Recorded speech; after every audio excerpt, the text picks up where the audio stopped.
Howdy, Pioneers. I'm Tanner Lambert alongside Caribbean Ted here and Ethan Hunter, and welcome into our bracket show.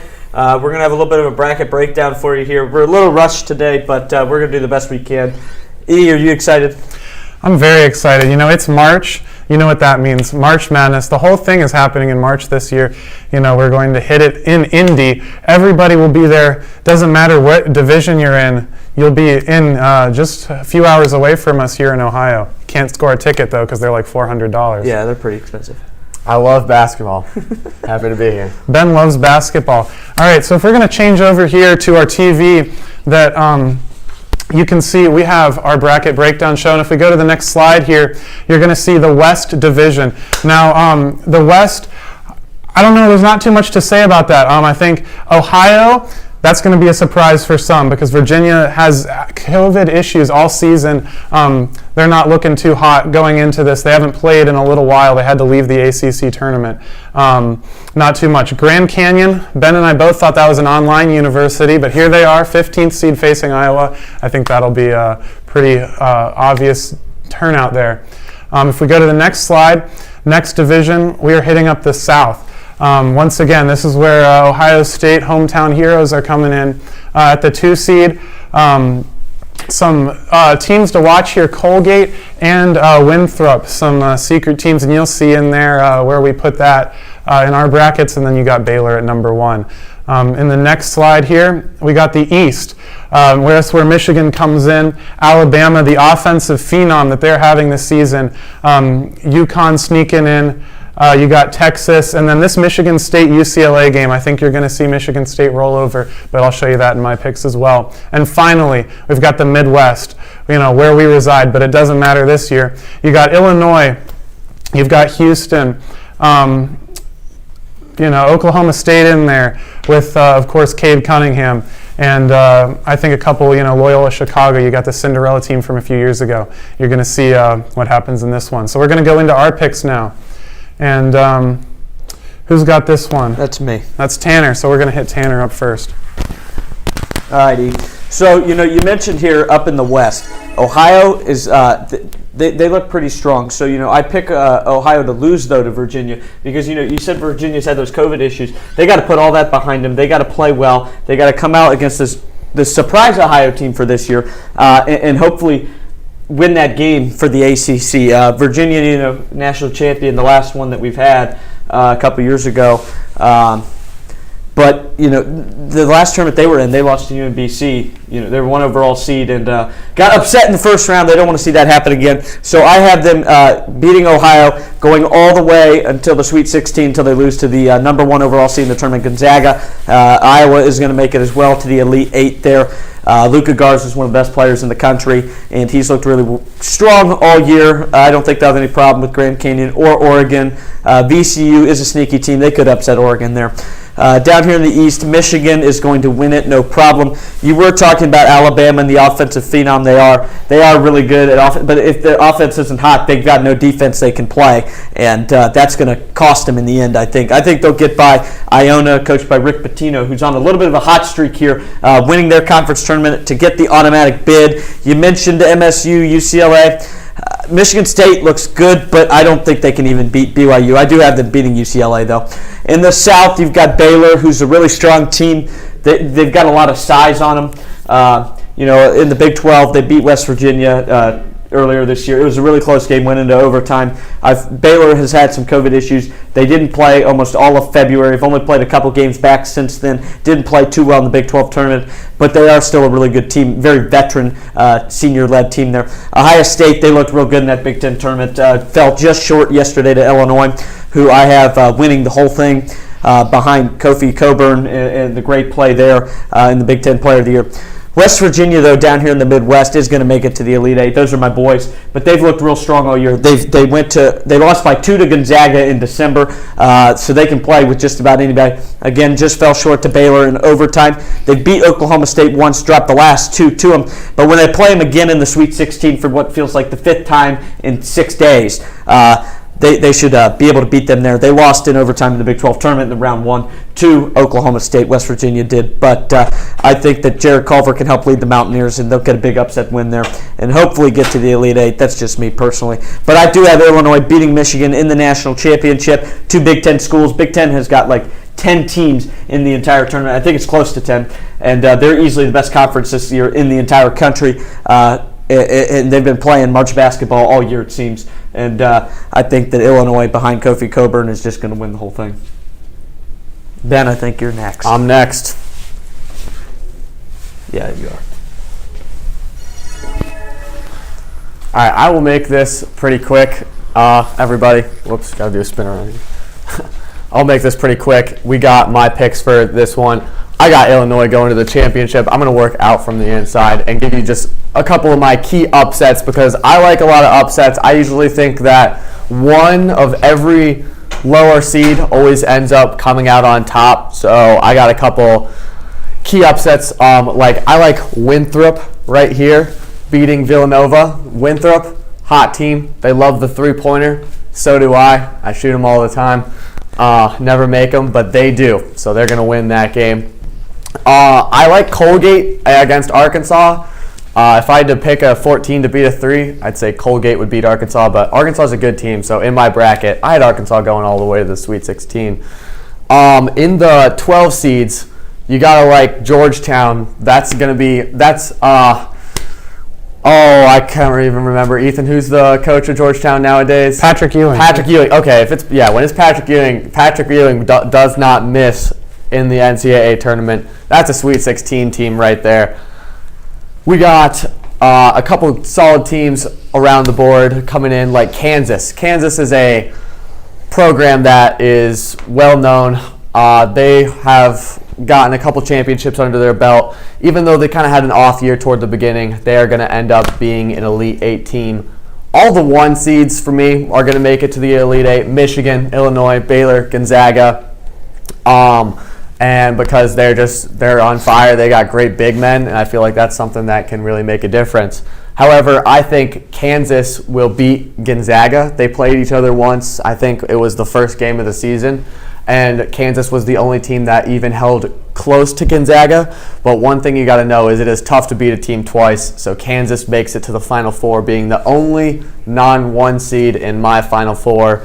Michigan and Illinois face each other for a little Big Ten showdown, and Illinois comes out on top. Other than that, bracket's pretty standard. We got a couple upsets and my picks for the Final Four and championship. That's all I got. Ethan, all right, take it away. I'm up next.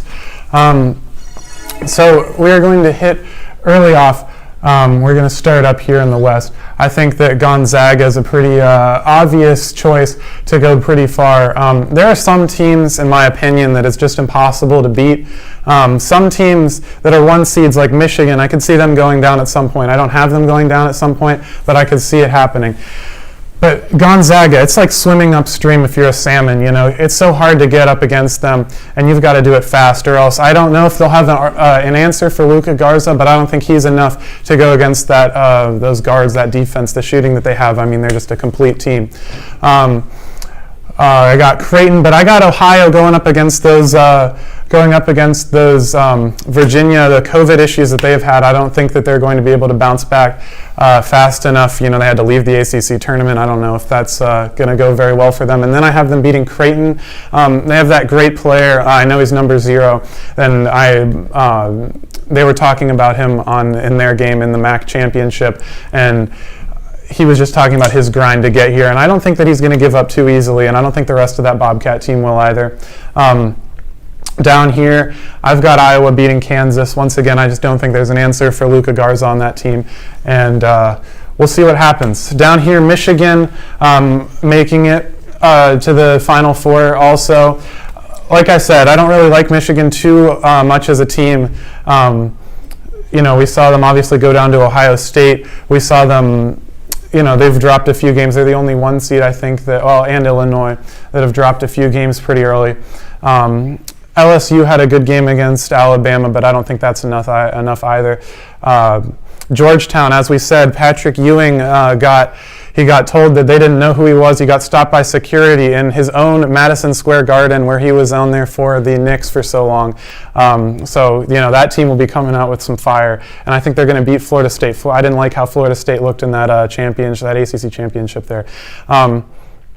But Michigan's going to take it, obviously.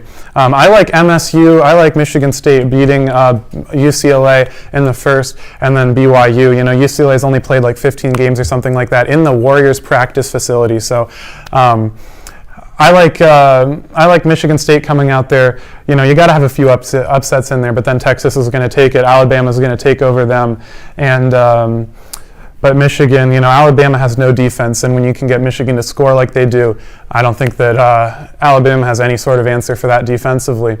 Baylor going up, and I have them going up, and I know that I'm an Ohio State fan, and I have Ohio State in the Final Four, which is an unpopular opinion, but I hate the all-one seeds in the Final Four. It's happened many years, and that's what usually happens. But if I have one team that could lose,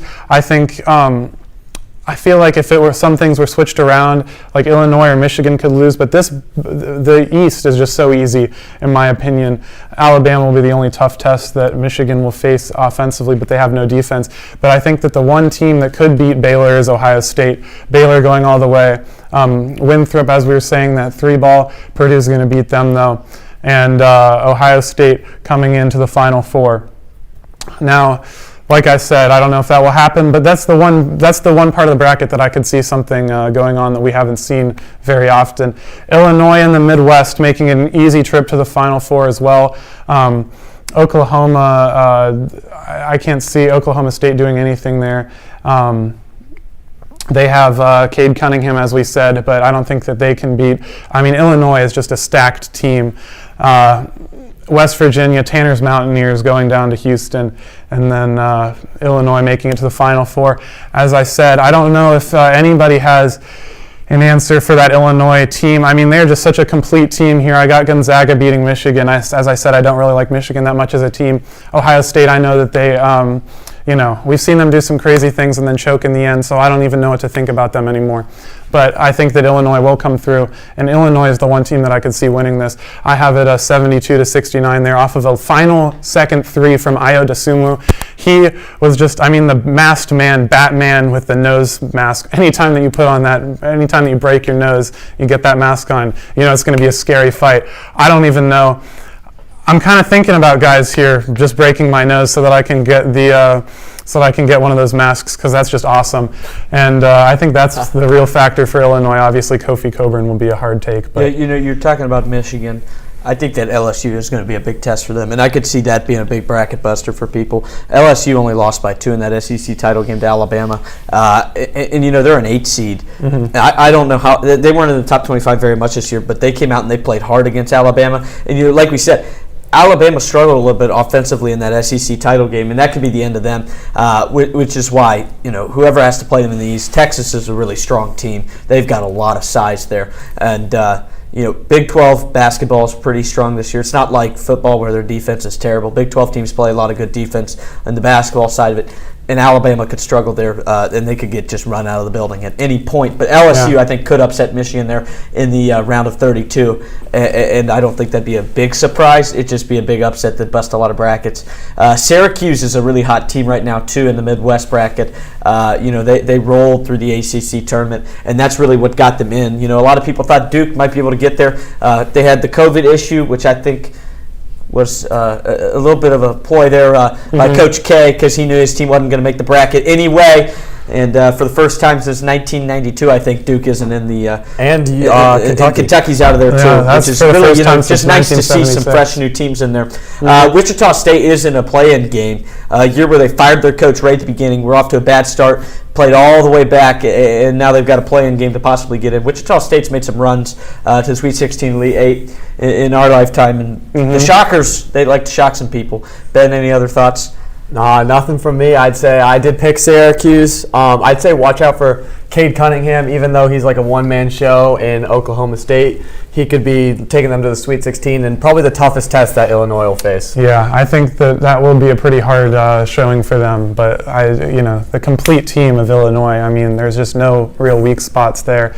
Ohio State is a good team, and obviously we lost to them. Ohio State lost to them 3 times this season, but all those games were so close, and there's just nothing to say. In a weird year where you don't really know what's going to happen, I could see anything happening in this bracket. Some of these seem really easy, and you don't know. Like Gonzaga could get hit with COVID, and bang, they're right out of the tournament. And so you could see Missouri advancing for free, not even having to play the Zags, and end up playing Ohio in the Sweet 16. What a game that would be. Yeah, you never know what's going to happen. You really don't. And with the bubble, today or last night, I believe, was the first night, or this morning when they were all getting into the bubble for March Madness. Right. All the teams were getting in there. So we'll find out with those tests happening in the next couple, this day and tomorrow, if any teams will be hit bad. And then I don't know what would happen then, but I think they're all in that Indianapolis bubble. Right, Big Ten's already been our friends there. over to the west. Lucky them. They've already been in there for their I think that's exactly. a smart move there by